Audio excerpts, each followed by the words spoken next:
to call you Theo? Or was that something I was only supposed to call you when you raped me? Because you said it sounded so hot. Does it still sound sexy? As you remember it? Hearing me say it now in this courtroom? You knew me personally since the day I was born. You held me as a baby and watched me crawl around the room. You watched me grow up. You were supposed to protect me and care for me. You saw how I accepted your anointment as I grew up and knew how faithful I was to your so-called election. You saw how much I loved your spirituality and received you in my life as a new leader, a new man of God. Once you were chosen to be the successor, you saw my undying commitment and love for you and chose to take advantage of it in the most sickening ways imaginable. You chose to violate my innocence and steal my virginity.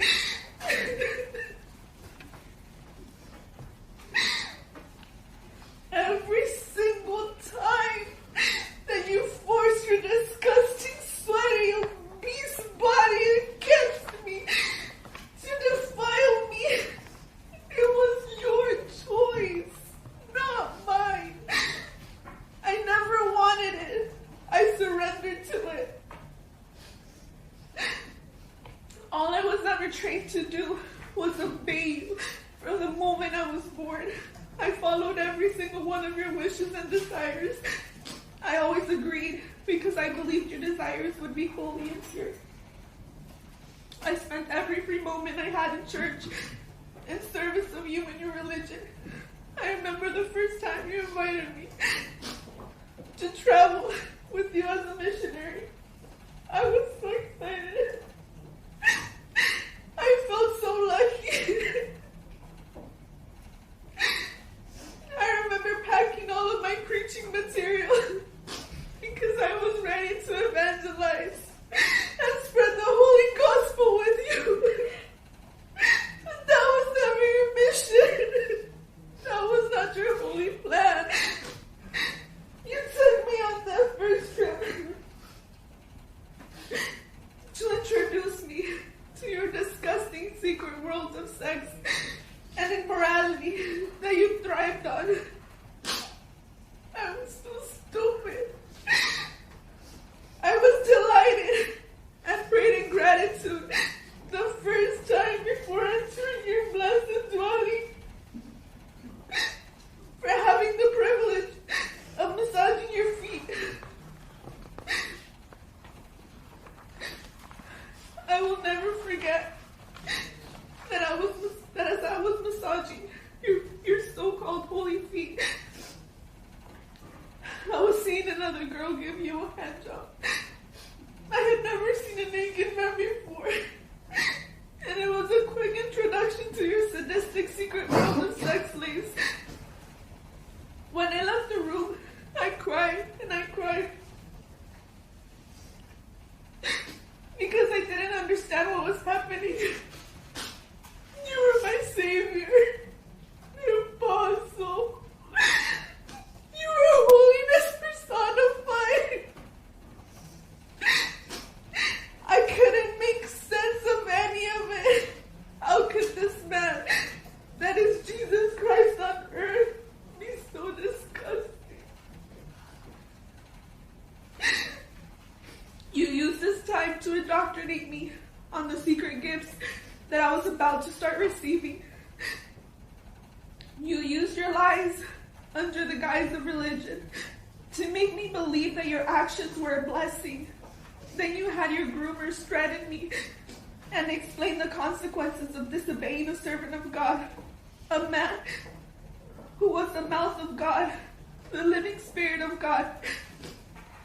Eternal damnation and total unhappiness, illness, infertility, tragedy and devastation here on earth. Where is the consent in that?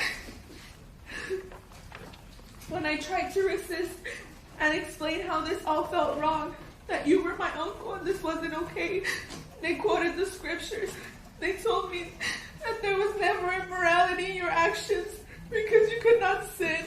You were the representation of Christ, sinless, untouchable, all-powerful. They told me that I needed to pray harder, to believe more, that my faith, that my doubt was a sign that I didn't trust in you and didn't have enough faith.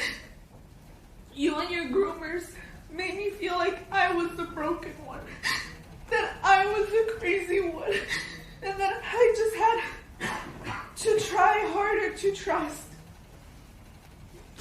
I had no way out. You didn't just rape me over and over again. You were evil and merciless. I went from being an innocent virgin to experiencing the most vile and revolting treatment ever.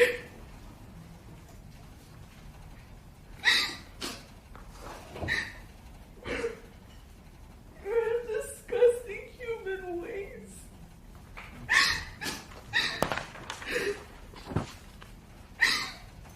Do you remember how you enjoyed choking me until I threw up?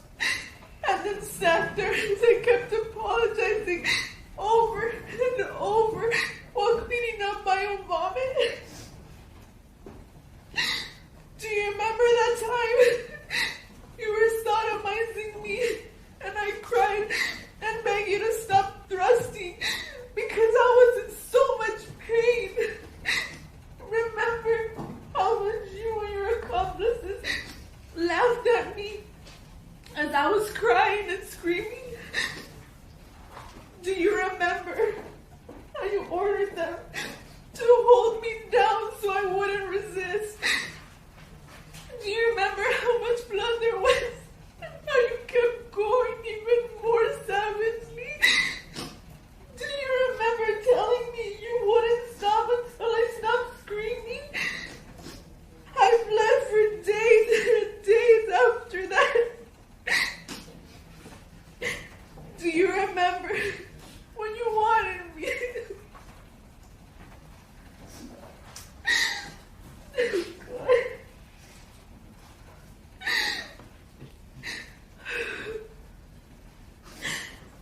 Do you remember when you wanted me to bring my little sister to you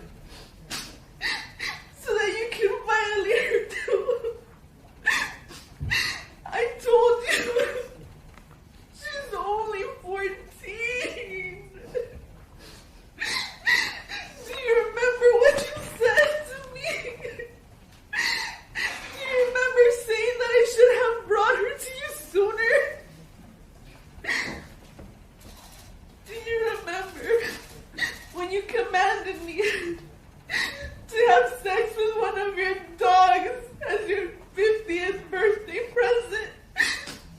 Do you remember telling me how much you wanted your husky to defile me? Was you raping me not enough? Do you remember the night you violently stole my virginity? Do you remember how my groomer brought you to the bloodstained white bedsheet and said, "Look, my lord, the sign of your niece's innocence." And you smiled and told me it was a blessing from God. Do you remember all the orgies you made me join? Do you remember the one time with that little boy? You remember making his mom come in wearing a mask and commanding them both to have sex with each other? How about the next too. How about when you sodomized me in front of them? I wouldn't stop it. That time either, no matter how much I said it hurt. Do you remember how much I bled that time too? Do you remember ordering that boy's aunt to come and give me oral sex so that she could lick off my blood that was left on your penis? Do you remember all the time that you gave me an STD? Do you remember ordering my sister-in-law to stick her entire fist inside me and how much I cried out in pain? She believes you were God too.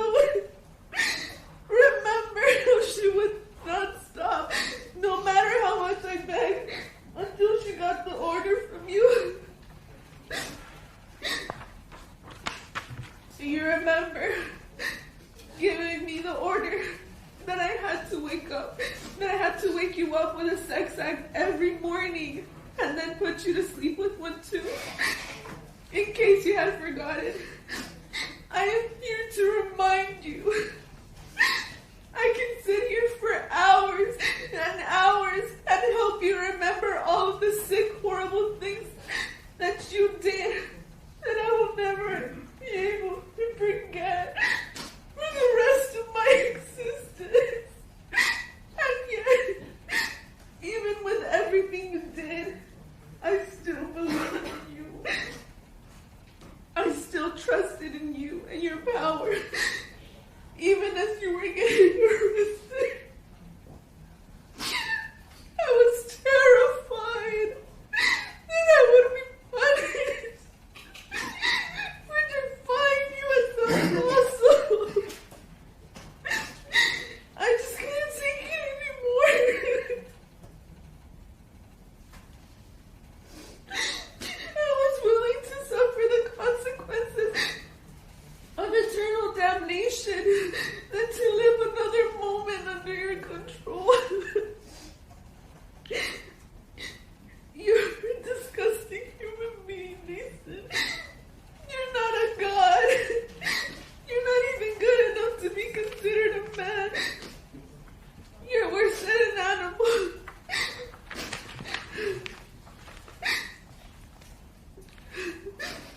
I would treat the scum beneath my shoes more kindly than I would treat you. And even that is more than you deserve.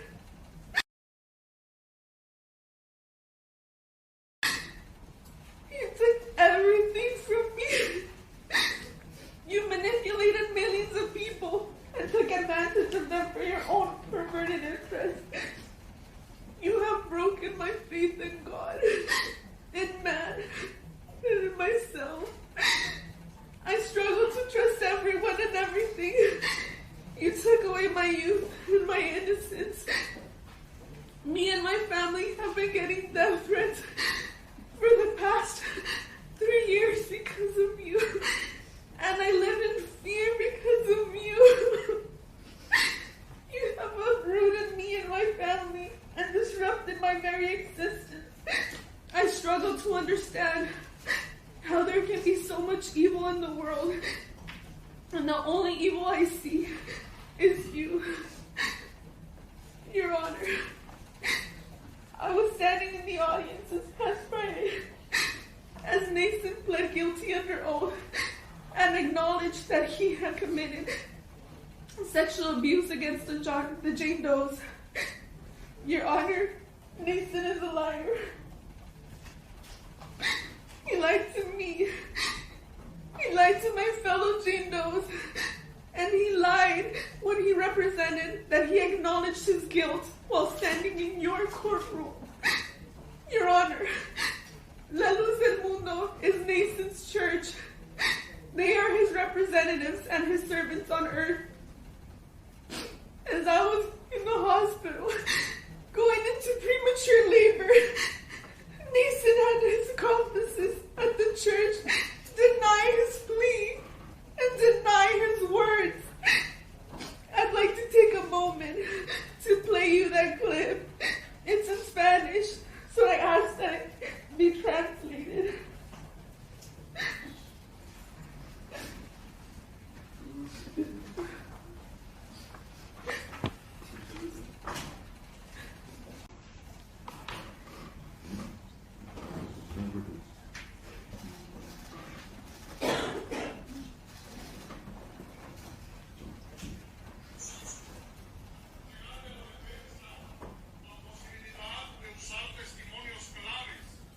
or the fact that the defense is denied from using key testimony,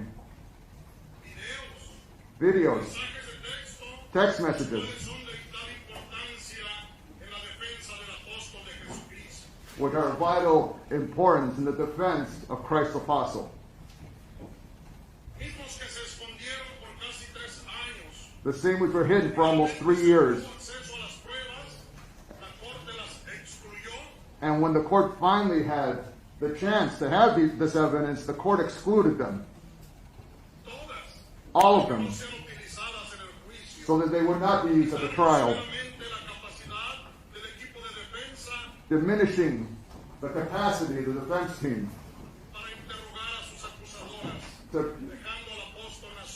to interrogate his accusers, leaving the apostle Naasón in a defenseless state. In the same way,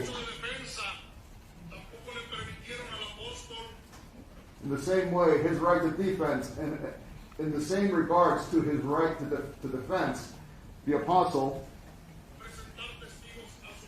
the defense was denied to present witnesses in his favor, but his accusers were allowed to present themselves before the court without revealing their identities publicly. To this day, we do not know who his accusers are.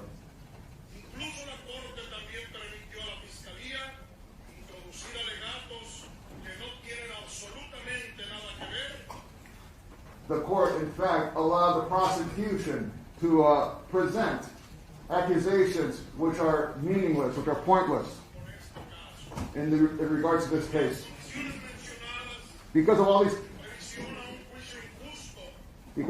these conditions that I've just mentioned, and the fact of an unjust trial,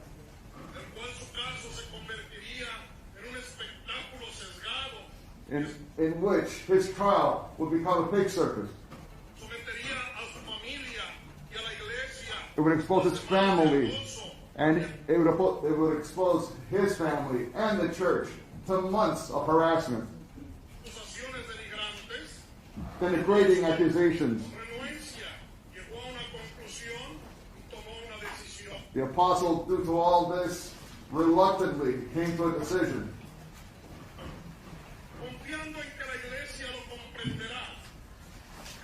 Trusting that the church would understand.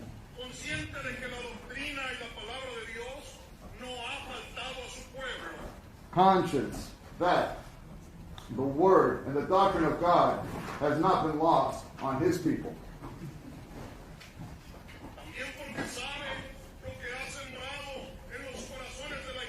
Because he knows what he's planted in the hearts of the church goers.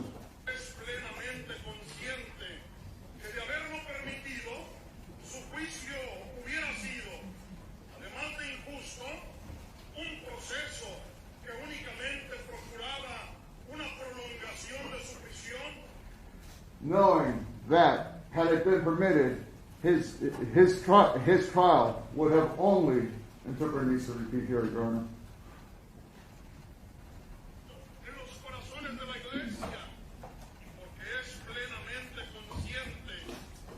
He's fully conscious that had it been allowed, his trial would have been, apart from unjust, a process which would have only served to extend his time in custody, perhaps for the rest of his life.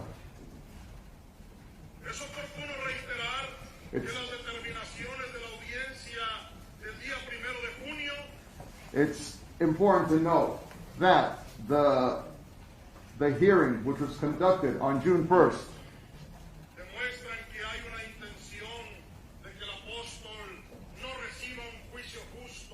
showed that there was every intention that the apostle should not receive a fair trial.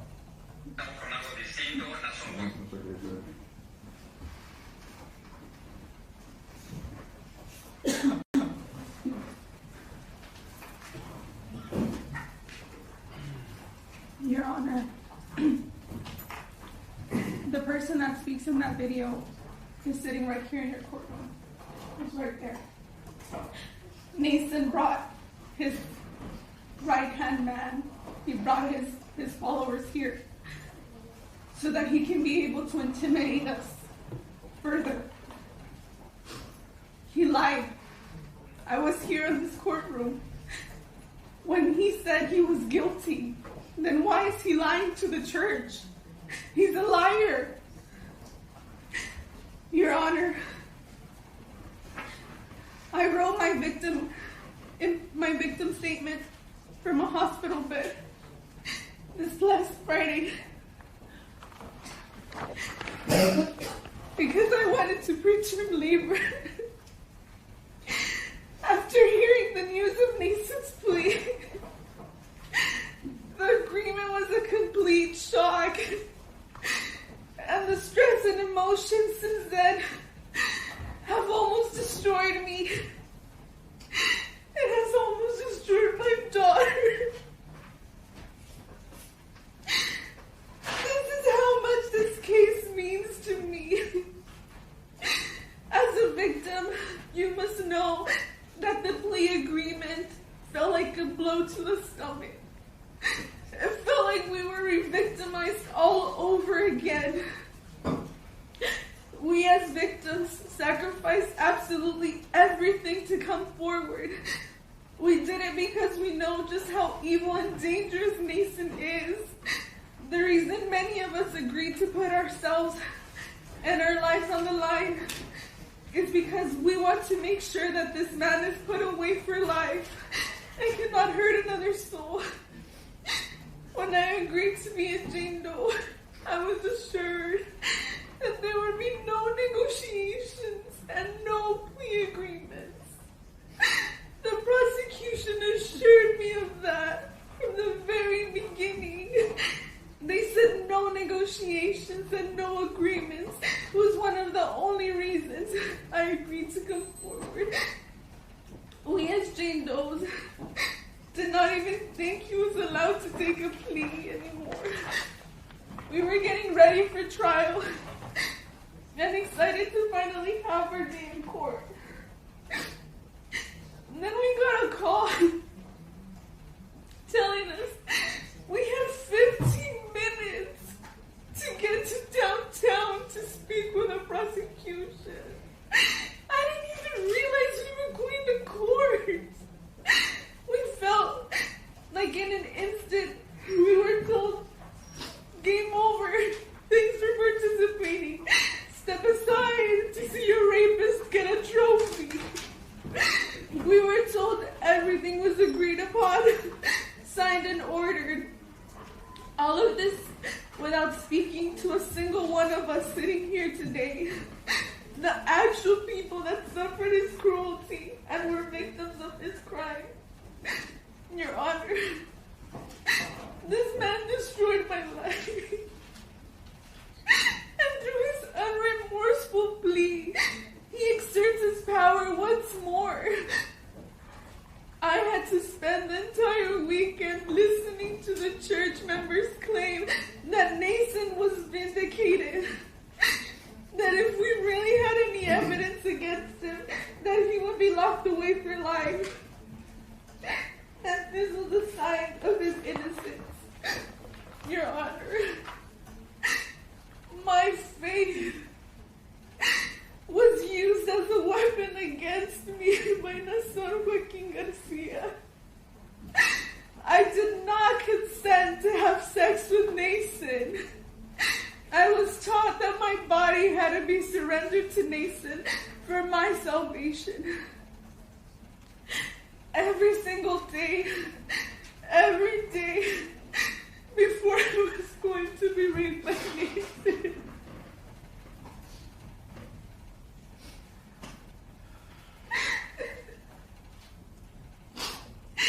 I would kneel and I would pray to God to help me. I would pray that He would guide my body to please Him because I wanted to please God.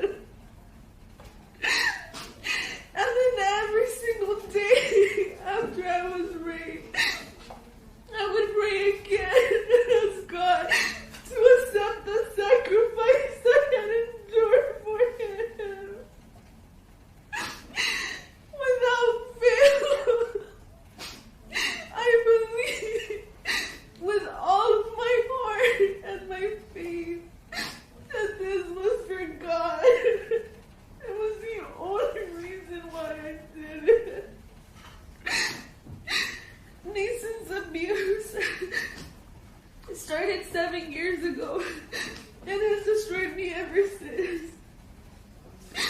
He stole everything that meant the most to me.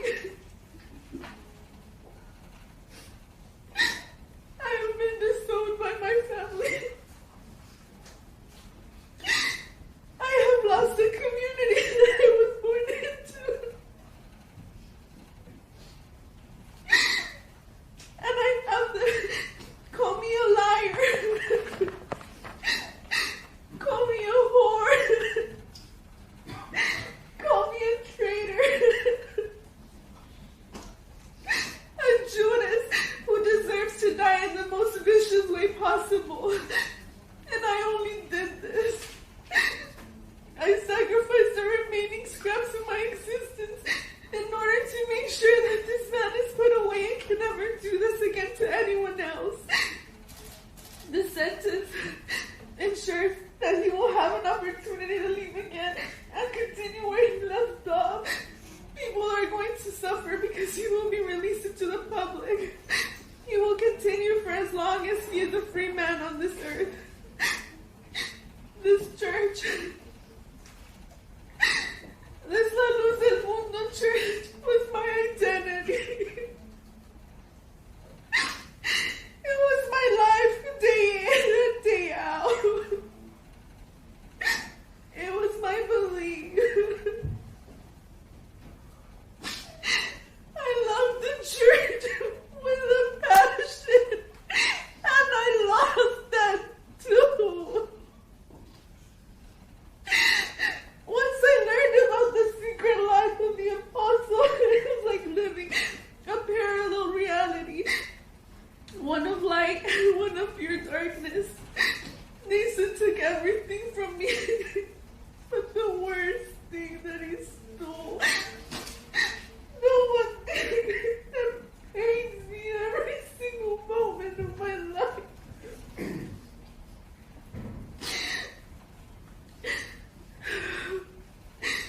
is that the man sitting before you in an orange jumpsuit, he stole my faith. And he stole my belief in God. My faith was the only thing that I embraced during my abuse, and that prevented me from killing myself.